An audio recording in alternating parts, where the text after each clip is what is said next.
Muy buenas noches y bienvenido a un nuevo programa de debate. Este día, 1 de junio, estamos un poco atrasados, todos ustedes se dieron cuenta, cadena de radio y televisión que acaba de terminar, que reprodujo el discurso del presidente de la República esta mañana ante la Asamblea Legislativa, un discurso que duró aproximadamente 35 minutos más o menos. Este es el tema esta noche, el discurso del presidente de la República, donde abordó lo que ha hecho el gobierno en este segundo año y también lanzó algunas líneas de lo que piensa que hay que hacer en el país de aquí para adelante. Bueno, cuando uno oye una rendición de cuentas, un informe de labores de un presidente, lo primero que aspira por coherencia es a buscar un vínculo entre promesas electorales y logros en la gestión gubernamental. ¿Por qué esto tiene una importancia fundamental? Porque esta es una democracia representativa en la cual hay elecciones, hay candidatos, los candidatos presentan un programa de gobierno, le piden a la población el voto y le hacen promesas a cumplir si ganan las elecciones. Entonces, el informe de labores justamente es para enumerar cuáles son los logros de acuerdo a lo prometido. Justamente en ciertos países de democracias maduras ya hay referéndum revocatorios de mandato que están vinculados al cumplimiento o no de las promesas electorales.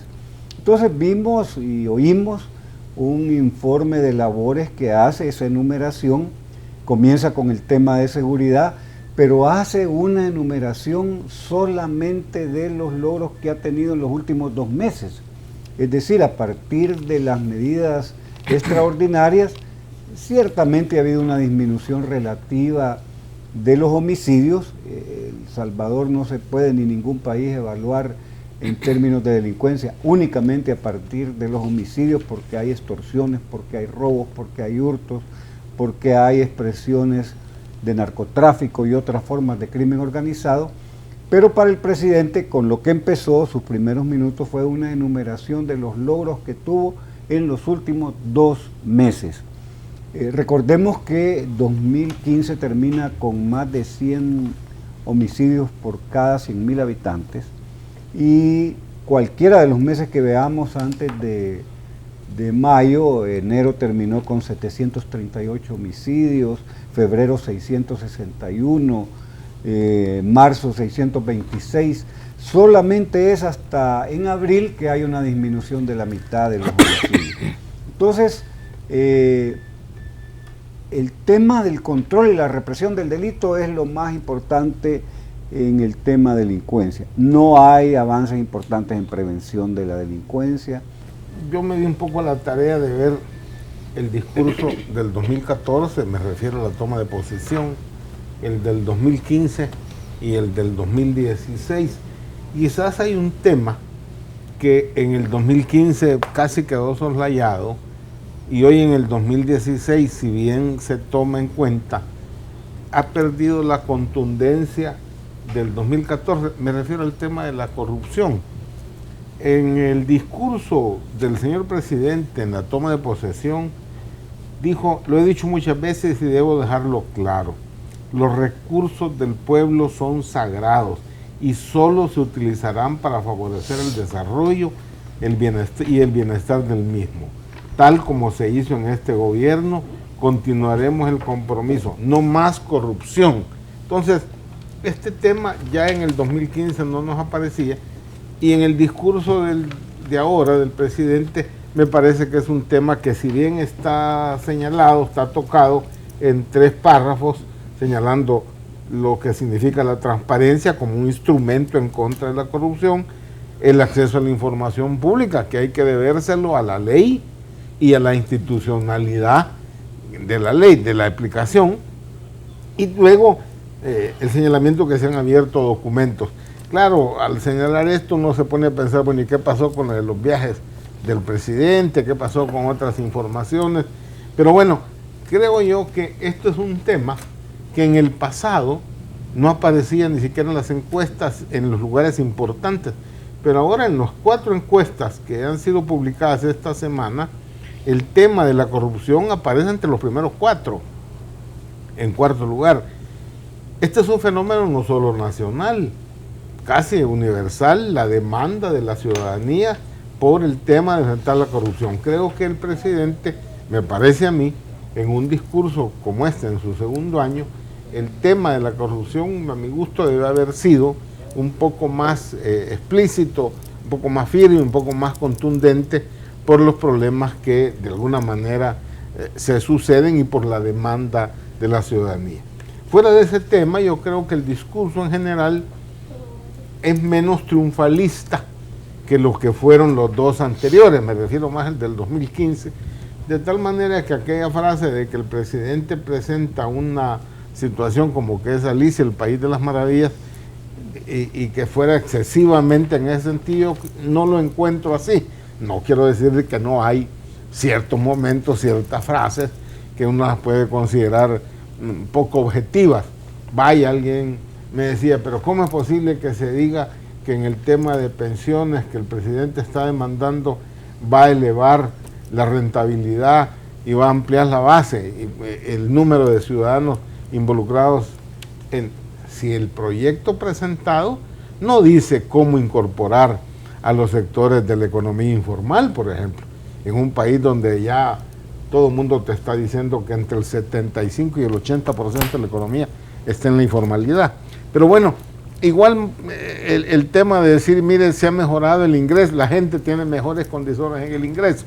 Claro, si tú tienes una inflación abajo del 2% y se te bajó el costo del combustible y se te bajó el costo por consiguiente la energía, obviamente tienes más recursos. El problema es que esas dos cosas no tienen que ver con la política gubernamental. Es más, ya vas a tener el rebote. Todo lo que han dicho aquí mis colegas lo comparto. Yo sintetizo en esto que, o sea, el presidente tenía muy pocas cosas que decir realmente como logros del año, y se nota mucho en las referencias que hace a proyectos futuros o cosas que se van a hacer, que me imagino que los va a informar el año que viene como ya terminados. Pero yo siempre quiero ver esto un poco con optimismo, y a mí creo que debemos de felicitarnos que todavía este año se presenta la situación y no se han comido niños en el país. Yo creo que es un tema relevante porque en esa bipolaridad que nos hemos manejado de la dictadura de derecha, de los come niños de la izquierda, el hecho que no pasen esos hechos, esas cosas extremas, es decir, cuando digo come niños, lo que quiero decir es esa imagen que existe de que los partidos comunistas lo que hacen es que se instalan, se ponen, toman el control de toda la institucionalidad y ya nadie lo saca. Eso no ha sucedido todavía. Yo creo que esas son cosas buenas. Es decir, ¿eso ya no sucede ni puede suceder, crees tú? Yo creo que puede suceder. ¿El mundo ha cambiado? Lo que te estoy diciendo es que no ha sucedido. Ya. Y eso es una cosa buena. Es decir, un año más sin eso. O sea, que han habido intenciones de tomar el control de la Sala de lo Constitucional, que han habido intenciones de tomar el control en general de toda la institucionalidad del Estado, han habido, pero eso siempre va a haber gente calenturienta con ganas de hacer eso. Pero en general no ha sucedido como país, y eso debemos celebrarlo. Porque entonces, bien que mal, aunque a algunos no les guste, vamos construyendo más fuerte esa democracia representativa que Roberto mencionaba. Eso por un lado. Ahora, por el otro lado, creo que lo poco que puede mencionar el gobierno como logro, como digo, es bastante poco. Y sí, efectivamente, el tema de seguridad creo que es uno de los logros de sus últimos 2 meses realmente. Okay. No creo que sea del año completo, pero bueno, para llegar a los últimos 2 meses tuvieron que pasar todos los fracasos, los conceptos, las discusiones de los 10 meses anteriores. O sea que en ese sentido, pues creo que es legítimo que se presente, aunque estemos claros que es apenas el inicio de una política que no la vemos todavía consolidada. Okay. Ciertamente, apartamos de que reconocemos que es válido el dato del 2.5 de tasa de crecimiento del PIB. De todas maneras, no hemos salido de la trampa de bajo crecimiento en la que estamos desde hace más de 15 años. Y para que hablemos de posibilidades de despegue, tendría que tener la economía salvadoreña una tasa de crecimiento sostenida en un periodo más largo de 7, 10 años de un 5 o 6% del PIB. Es una realidad que está fuera de los planteamientos del mismo plan quinquenal, que habla de que al final de los 5 años, pues lo que aspiran a llegar es a un 3% del PIB. Entonces, y además la comparación se hace hacia atrás. Es como que si alguien ha estado condenado a muerte y de repente un juez le hace la condonación de la pena de muerte y lo deja por una cuestión de una permanente prisión perpetua. Entonces, sí, si lo planteamos en esos términos, en visión hacia atrás, que venimos de 2008, 2009, de una tasa de crecimiento negativa y hoy tenemos 2.5 si aceptamos el dato del gobierno, pues hay una cosa positiva. Pero si lo vemos en perspectiva de futuro, no alcanza una tasa de crecimiento como la que ha planteado el gobierno. Y la prioridad era el empleo, y ahí es muy poco lo que podemos afirmar de logros significativos. El crecimiento de 2.5, ves que por cierto es cuestionado aquí por Funde, porque dice que el PIB real del 2014, antes de publicar el PIB del 2015, era 9.814 millones, pero después de publicar el nuevo PIB, resulta de que hay 50 millones menos. Es decir, que entonces si eso fuese así, el crecimiento es de 2 y no de 2.5. Pero independientemente de eso, ese crecimiento no es, como hemos dicho al revés, es absolutamente insuficiente para enfrentar el problema. Jorge, Y aquí, perdón. Pero el gobierno, como haya sido el año pasado, y ha empezado a sentirse una tendencia hacia el aumento, por lo menos en los 2 últimos años, sea 2.2, 2.3 o 2.5. Claro, pero fíjate bien de lo que estás hablando. Ajá. De 0.3 y dio un crecimiento en teoría de 0.2. O sea, el crecimiento, perdóname, es exiguo, es magro, y evidentemente, vaya, no puede decirse como un diputado del FMLN dice que la economía crece vigorosamente. Por Dios, eso no es evidente que no es cierto. Claro, hay crecimiento, sí, pero no es, insisto, no es suficiente para la situación que tenemos. Pero mi punto va más allá. El problema es que en el discurso no encuentra uno planteamientos de largo plazo, de los próximos 3 años, precisamente sobre este tema que es el estratégico, porque todo lo demás tiene que ver con esto. ¿Por qué hay problemas de delincuencia y de niñas en los jóvenes? Porque no hay empleo. ¿Y cómo va a haber empleo si no hay reactivación económica? Ese tema del come niño, que yo lo dije, puede sonar que es broma, pero detrás de la frase hay bastante. El problema es que mientras no estemos claros cuál es el país que vamos a tener, gane quien gane las elecciones, al inversionista, inversiones de largo plazo no le van. No le van. Mientras estemos con la lógica de que el gobierno me puede cambiar las reglas de juego, como lo vimos en el gobierno pasado, y como se han mencionado algunas veces en este gobierno, los inversionistas de largo plazo no van a venir. Podrá venir inversionista golondrina, maquila, que desarman las maquilas en un fin de semana y se van. Pero inversionista como el que necesitamos, como el que menciona Jorge, que nos dé trabajo real, ese, y que se va a quedar aquí 20 años, ese no va a venir bajo estas condiciones. Si tú Ni ha venido mucho en los últimos 10, 15 años. De acuerdo, pero sí. venía más. A Centroamérica. Venía más. Pero es más aún, fíjate. El presidente mencionó en su discurso cosas que no se han hecho. Por ejemplo, la ampliación del aeropuerto. ¿Cuál ampliación?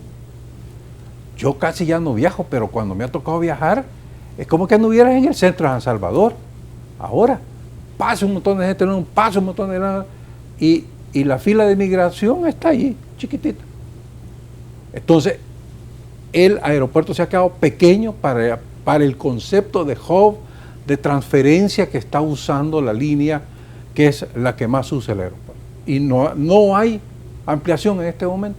No se pudieron poner de acuerdo con Avianca, no han podido hacer una licitación. Las licitaciones de Cutuco, igual, no se han podido hacer, no ha podido pasar nada de eso.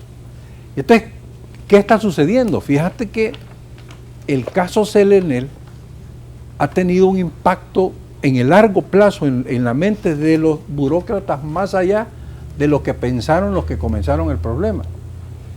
Y es que como ahí se estaba discutiendo una política pública 14 años después y se metió presa a funcionarios que tomaron decisiones en base a una ley dada 14 años antes, resulta que ahora los funcionarios que les toca redactar los términos de referencia de las concesiones, llámese Cutuco, llámese el aeropuerto, todos se están viendo en el ejemplo que dentro de 14 años van a estar siendo juzgados.